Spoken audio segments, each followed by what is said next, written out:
Elder, older, elder రెండు ఒకలాగే ఉంటాయి చూడటానికి. కాకపోతే వీటి మధ్య 2-3 తేడాలు ఉన్నాయి మెయిన్గా. అవి మీరు గుర్తుపెట్టుకుంటే చాలు. రైట్.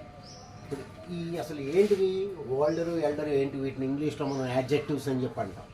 ఏమంటారు? యాడ్జెక్టివ్స్ అంటారు. So old, older, oldest, old, older, oldest. అలాగే ఓల్డ్, ఎల్డర్, ఎల్డెస్ట్. వీటిని మనం ఏమంటాం? యాడ్జెక్టివ్స్ అని చెప్పి అంటాం. యాడ్జెక్టివ్ అంటే మీ అందరికీ తెలుసు, ఒకళ్ళ గురించి చెప్పేదాన్ని యాడ్జెక్టివ్ అని చెప్పి అంటాం. ఒకళ్ళ గురించి చెప్పేదాన్ని మనం యాడ్జెక్టివ్ అంటాం. ఇప్పుడు చూడండి, it is an old house. It is an old house. ఈ ఓల్డ్ అనేది ఎవరి గురించి చెప్తుంది? హౌస్ గురించి చెప్తుంది. అంటే హౌస్ ఎట్లా ఉంది అనేది మనకు చెప్తుంది అనమాట. హౌస్ ఎట్లా ఉందని చెప్తుంది. కాబట్టి దీన్ని మనం యాడ్జెక్టివ్ అంటాం. Right. He is a tall boy. ఈ బాయ్ ఎట్లా ఉన్నాడు? టాల్గా ఉన్నాడు. కాబట్టి ఒకళ్ళ గురించి చెప్తే దాన్ని యాడ్జెక్టివ్ అంటాం. కాబట్టి ఇక్కడ టాల్ అనేది యాడ్జెక్టివ్, ఓల్డ్ అనేది కూడా మనకి యాడ్జెక్టివ్. మనకి ఈ యాడ్జెక్టివ్స్లో 3 రకాలు ఉన్నాయి. పాజిటివ్, కంపారిటివ్, సూపర్లేటివ్ అంటాం. Positive, comparative, superlative. Old, older, oldest. దీనికి కూడా ఓల్డ్, ఎల్డర్, ఎల్డెస్ట్ అంటే రెండు ఒకే చోట నుంచి వచ్చినాయి మనకి. 2 ఫార్మ్స్ కూడా మనకి ఒకే చోట నుంచి రావడం జరిగింది. Okay, right. ఇది దీని గురించి బ్రీఫ్ ఇంట్రడక్షన్. బట్ ఏమర్థమైంది మీకు? ఓల్డ్ అనేది ఈ old, older, oldest, old, elder, eldest వీటిని ఏమంటారు ఇంగ్లీష్లో? యాడ్జెక్టివ్స్ అని చెప్పి అంటారు. రైట్. ఇప్పుడు చూద్దాం. ఓల్డర్ అనేది ఎవరికి వాడతామంటే మనం నెంబర్ 1 పర్సన్స్, మనుషులకి వాడతాం. రెండోది వస్తువులకు కూడా వాడతాం, థింగ్స్. ఓల్డర్ అనేది మనుషులకు. రైట్. హీఈస్ అన్ ఓల్డర్ మ్యాన్. కొద్ది వయసు ఎక్కువ ఉంది. It is an older car. చాలా పాత కారు, చాలా మనకి పాత కారు. కాబట్టి మనుషులకు వాడతాం, వస్తువులకు వాడతాం. ఎల్డర్ వచ్చేసి మనం మనుషులకే వాడతాం. ఎల్డర్ వచ్చేసి ఓన్లీ పర్సన్స్. ఇంకా దేనికి మనం దీన్ని వాడం. ఎల్డర్ అనేది మనం ఎప్పుడు కూడా మనుషులకు మాత్రమే వాడతాం. ఇది మీరు గుర్తుపెట్టుకోండి. సో ఓల్డర్ మనుషులకు వాడతాం. రెండోది వచ్చేసి థింగ్స్కి మనం వాడుతూ ఉంటాం. ఇది మెయిన్ డిఫరెన్స్ రెండింటికి కూడా. రైట్. ఇప్పుడు చూద్దాం. రైట్. చూడండి. It is an older building.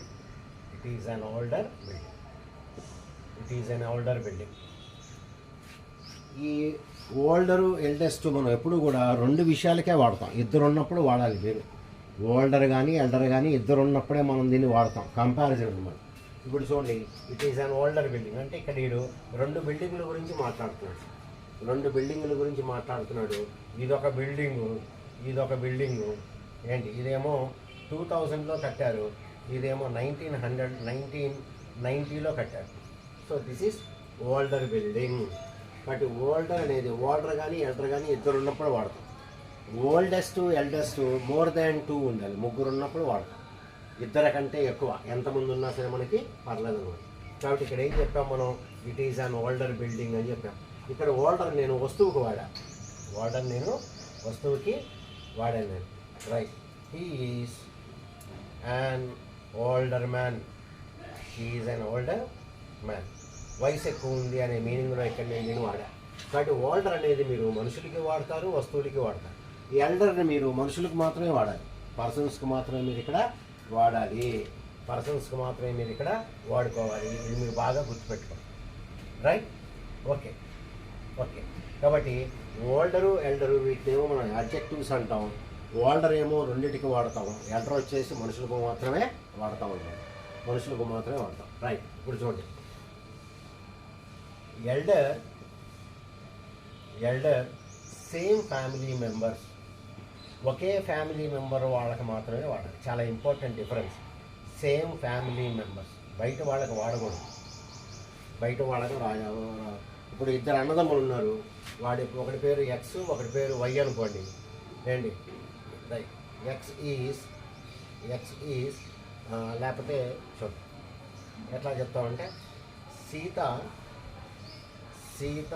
Is my elder sister. దీన్ని ఇట్లాగే వాడాలి, ఇంకో రకంగా వాడటం కుదరదు. ఎల్డర్ సిస్టరు, ఎల్డర్ బ్రదర్ ఇట్లాగే వాడుకోవాలి. ఎల్డర్ కజిన్, ఎల్డర్ నీస్ ఇట్లాగే వాడతారు. దీన్ని అంతకంటే ఉపయోగం లేదు. మీకు తెలుసు ఎల్డర్ అనేది మనం మనుషులకే వాడతాం.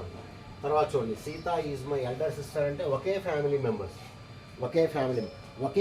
మెంబర్స్ కాదనుకోండి, అప్పుడు ఓల్డర్ వాడుకోండి. ఇప్పుడు చూడండి, John is older than Rahim. John is older than Rahim. ఇప్పుడు మీకు పేర్లు బట్టి అర్థమవుతుంది ఈయనెవరు అని. కాబట్టి ఇద్దరు వేరు. కాబట్టి అప్పుడు నేను ఓల్డర్ అనేటువంటి వర్డ్ రాశాను. ఓల్డర్ వచ్చినప్పుడు మీరు దాన్ వాడాలి. ఎల్డర్ వచ్చినప్పుడు దాన్ రాయకూడదు.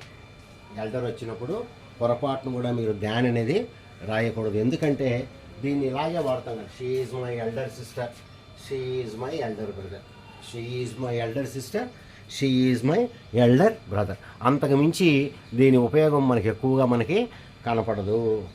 కాబట్టి ఎల్డర్ తర్వాత మీరు దాన్ రాయొద్దు. ఇప్పుడు చూడండి ఈ సెంటెన్స్ చూడండి, షీ ఈజ్ ఎల్డర్ దాన్ గోపాల్ అని చెప్పాలి. కానీ ఎల్డర్ తర్వాత దాన్ రాకూడదు కదా. కాబట్టి ఇక్కడ మీరు ఏం చెప్పాలి, షీ ఈజ్ ఓల్డర్ దాన్ గోపాల్ అని చెప్పాలి. చెప్పాలి. పైగా ఎల్డర్ అనేది ఎవరికి వాడాలి, సేమ్ ఫ్యామిలీ మెంబర్స్కే మనం దీన్ని వాడతాం. అది రైట్. ఇప్పుడు చూడండి, ఒకటి ఓల్డర్, ఓల్డెస్ట్, ఎల్డర్, ఎల్డెస్ట్. ఇది ఇద్దరు ఉన్నప్పుడే వాడతాము. ఇది మోర్ దాన్ 2, ఇద్దరి కంటే ఎక్కువ ఉన్నప్పుడు వాడతాము. This is the oldest building అన్నాడు అనుకోండి. This is the oldest building అంటే అక్కడ ఉన్న బిల్డింగుల్లోకెల్లా చాలా పాతది, వయసు ఎక్కువ ఉంది అని చెప్పంటే గ్యారంటీగా ఇద్దరి కంటే ఎక్కువ ఉండాలి. రైట్. మై ఎల్డెస్ట్ సన్ అంటారు. He is my eldest sun.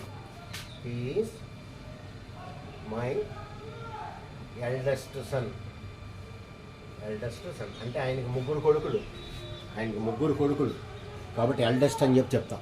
ఇద్దరు ఉన్నప్పుడు మీరు ఎల్డెస్ట్ అని చెప్పకూడదు. ఇద్దరే ఉన్నారనుకోండి, he is my elder son అని చెప్తారు. కాబట్టి ఈ ఓల్డరు ఎల్డర్ ఏమో ఇద్దరికి వాడతాం, ఇదేమో ఇద్దరి కంటే ఎక్కువ ఉండాలి. ఎల్డర్ తర్వాత ఏమో దాన్ రాకూడదు. ఎల్డర్ ఒకే ఫ్యామిలీ మెంబర్స్కి వాడాలి. ఎల్డర్ తర్వాత దాన్ వచ్చినప్పుడు మీరు దాన్ని ఎలా కరెక్ట్ చేయాలంటే ఓల్డర్ దాన్ అని రాసేసుకోండి. ఎల్డర్ దాన్ తర్వాత మీరు ఏం చేస్తారంటే ఎల్డర్ తర్వాత దాన్ రాకూడదు కాబట్టి ఓల్డర్ దాన్ అని చెప్పి మీరు రాసుకోవచ్చు. అది ఈ రెండింటికి ఉండేటువంటి తేడా, ఎల్డర్ అండ్ ఓల్డర్. మనం చాలా నేర్చుకున్నాం. ఓల్డరు ఎల్డరు ఇద్దరికి వాడతాం. ఓల్డర్ వచ్చేసేమో మనుషులకి వాడతాం, థింగ్స్కి వాడతాం. ఎల్డర్ వచ్చేసి జనాలకే వాడతాం. ఎల్డర్ తర్వాత దాన్ రాకూడదు. ఎల్డర్ ఒకే ఫ్యామిలీ మెంబర్స్కి వాడాలి. ఓల్డర్కి రూల్స్ ఏమి లేవు. ఓల్డర్ దాన్ అని చెప్పి మీరు చెప్పేయచ్చు. ఎల్డర్ యొక్క ఉపయోగాలు ఏంటి, రెండే ఉపయోగాలు. He is my elder son, she is my elder daughter. అంతే దీని ఉపయోగం. ఇట్లాగే వాడుకోవాలి మీరు ఎప్పుడు కూడా. ఎల్డర్ దాన్ అని కనుక వస్తే మీరు కరెక్షన్ ఏం చేయాలి, ఓల్డర్ దాన్ అని చెప్పి రాసుకోవాలి. రైట్. సో డియర్ స్టూడెంట్స్, ఇది ఈరోజు మన వీడియో. మీకు వీడియో నచ్చితే లైక్, షేర్ అండ్ సబ్స్క్రైబ్ చేసుకోండి. నేను మొన్న క్వశ్చన్ తెలుగు నుంచి ఇంగ్లీష్లోకి చెప్తూ ఒక మాట అడిగాను మిమ్మల్ని. ఏంటంటే ఆవిడ కాలు వాచిపోయింది అని. ఎవరు నాకు ఆన్సర్ పెట్టలేదు. ఇప్పుడు ఈ వీడియో చూసిన వాళ్ళందరూ కూడా దాన్ని మీరు ఎట్లా రాస్తారనేది నాకు రాసి చూపించండి. ఆవిడ కాలు వాసిపోయిందని, అది నెంబర్ 1. రెండోది ఏంటంటే, నేను హిందూ పేపరులో రోజు ఒక ఆర్టికల్ మీకు చదివి వినిపిద్దామని చెప్పి అనుకుంటున్నాను. దాంతోపాటు మీకు అందులో గ్రామరు, తర్వాత వొకాబులరీ ఇవన్నీ కూడా వస్తాయి. కొంతమంది ఏమంటున్నారంటే మీరు గ్రామర్ క్లాసెస్ చెప్పేయండి, అది తర్వాత చేద్దురుగాని అంటారు. నేను చెప్పేది ఏంటంటే ఇది ఎక్స్ట్రా. హిందూ అనేది గ్రామర్ క్లాసెస్తో పాటు ఇది వేరుగా వస్తుంది అనమాట. అది మీరు అర్థం చేసుకోండి, చేయండి. నాకు కనీసం ఒక 50 మంది అన్న రిప్లై పెడితే నేను దానికి ఏమైనా చేయగలను, లేకపోతే ఆలోచన పక్కన పెట్టేస్తాను నేను. రైట్? ఓకే డియర్ స్టూడెంట్, తప్పనిసరిగా వీడియో మీరు సబ్స్క్రైబ్ చేసుకోండి. Good day to you all.